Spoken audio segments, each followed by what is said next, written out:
ఈ వీడియోలో నేను ప్రూఫ్ కూడా చూపించబోతున్నాను మీకు.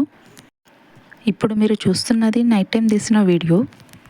మనం తినే ఎగ్ కలర్ లోపల పచ్చగా ఉంటుంది, పైన తెల్లగా ఉంటుంది. కానీ ఇప్పుడు వచ్చే ఎగ్స్ ఎలా ఉంటున్నాయో మీకు తెలుసా? పైన తెల్లగా ఉంటుంది, లోపల కూడా తెల్లగా ఉంటుంది.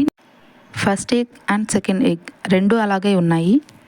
షాప్ వాళ్ళ దగ్గరికి వెళ్ళి ఇలా ఉన్నాయి ఏంటి ఎగ్స్ అని అడిగితే వాళ్ళు ఏం చెప్పారో తెలుసా? దాంట్లో ఏమైనా కలిపి ఉండొచ్చు అని అన్నారు. మార్నింగ్కి ఎలా ఉంటుందో అని నేను క్లోజ్ చేసి పెట్టాను. ఇలాంటి ఎగ్స్ తినడం వల్ల హెల్త్ అనేది చాలా ఖరాబ్ అవుతుందండి. ఇప్పుడు మీరు చూస్తున్నది మార్నింగ్ తీసిన వీడియో. దాని స్మెల్ ఎలా ఉందంటే జస్ట్ వాటర్ లాగా ఉంది, బట్ కలర్ వచ్చేసి పింక్ కలర్ లాగా మారిపోయింది. రెండింటిలో ఎగ్స్ని ప్రతి ఒక్కరు తింటారు. మీరు కేర్ఫుల్గా చూసుకొని తినండి. ఈ విషయం అందరికీ షేర్ చేయండి. Like, share, subscribe. Thanks for watching.